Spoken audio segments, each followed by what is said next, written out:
Yes, one of my favorite songs. Angie Stone. One of my favorites, man. This will get your feet moving. Shelley Winter Show. Man, it's so good to be back on air. So, Epstein. Imagine, if you will, a political party ignoring a story for years. The media ignoring a story for years. And then imagine, if you will, when that political party and the media realized 10, 12 years later that they can tie this evil, bad, all these words, pedophile, disgusting human being. This is all what they say. I'm not saying he's not. I'm just saying it's all of a sudden, right? And they could tie it to Donald Trump. And now all of a sudden they're supposed to make us believe that in 2025, after charging this man with rape, after going after his family, after raiding his home, after saying that he overinflated the value of his home, 34 all of this took a shot at the man. They now have evidence, and I'm doing air quotes, that he did something wrong with teenage girls. And they use the word pedophile, but when technically pedophile is for girls below 10 years old, prepubescent women, girls and boys. That's pedophiles. That's what pedophiles are attracted to. Right? But they want to tie this all up in this sordid orgy, nastiness, debauchery, and it's all him. It's all him. He's the only one. This is what they want you to believe for months and months and months. Release the files, you pedophile. Who's defending the pedophiles? I got all the texts. I tell you about my friends who I'm in a text thread with. I had to cancel and drop out of it because every single day they want to release the files. Well, the files have been released.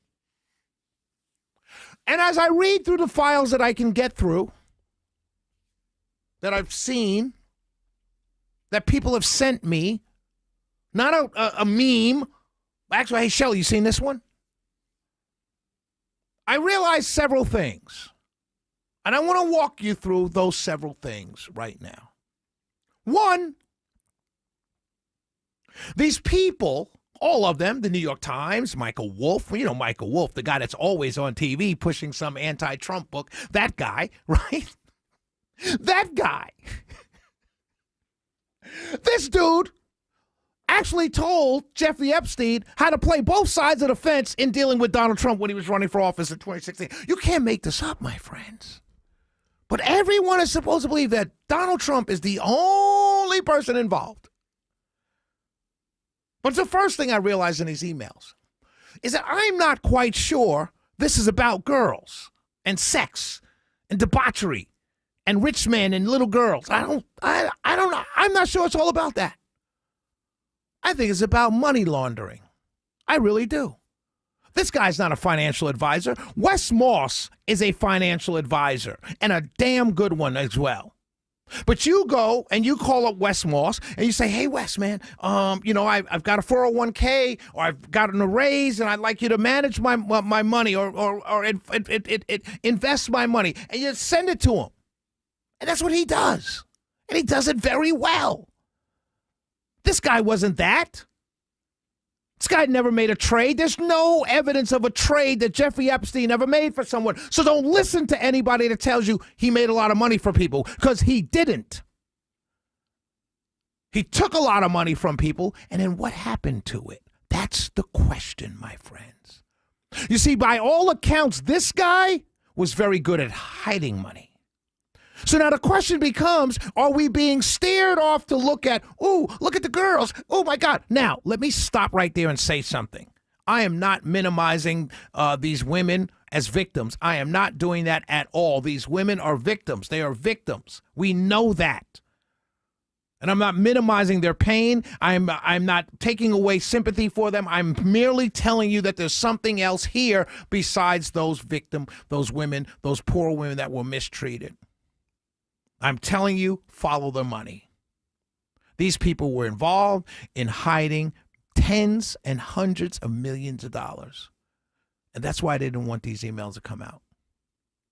That's the first thing I noticed with these emails. The second thing that I noticed with these emails is that if you were to hire Wes Moss to be your financial advisor, you would talk to him as a peer or almost as an employee. There's no disrespect. If you hire a lawyer, my cousin Vincent is my cousin, but let's say I just hired a lawyer to be my lawyer. He's my employee, actually. I'm paying him to be my lawyer. I wouldn't talk to my lawyer as a boss. I wouldn't talk to if my financial advisor is handling my money, he's my peer, or at worst, if I'm one of those type people, he's my employee. These people in these emails are talking to Jeffrey Epstein like he's a boss, like he's running things. That yells and screams to me intelligence operation. Not from one country. Don't be anti-Semitic. No, it tells me it's an intelligence operation for everybody. Whoever can benefit from knowing this or about this person, they will pay. That's what it reeks of to me. And the third thing that jumps out at me, that right now, as I'm speaking to you at 7:43, and I believe it's only going to get worse, not for any particular person, for everybody involved. Stacey Plaskett. This woman is a delegate. She doesn't even cast a vote in Congress. She's a delegate for the U.S. Virgin Islands. Well, she did a lot of business. I say business, you call it what you will. But Jeffrey Epstein, I don't know anybody you're texting while they're at work, feeding questions while they're at work, unless there's some kind of financial arrangement or intimacy going on, allegedly. I'm just telling you what I know. I'm from New York City. I grew up in Harlem, New York. I see things that other people don't. Okay? It's interesting to me that throughout all of this media outcry, Democrat, Wushko, we need Trump, that the person so far that seemingly has the dirtiest hands is an African-American woman from the Virgin Islands who can't even cast a vote in Congress. That, to me, tells me that this runs way deep, and it's about the money. It's about the money. And if you follow the money, you'll see why all of these people are running so scared. We'll be right back. It's the Shelley Winter Show. 404-872-0750, 1-800-WSB-TALK. But I will tell you this, my friends. Donald Trump ain't worried. Because he dragged you into this fight and made you scream for the evidence that points at you. Genius. We'll be right back.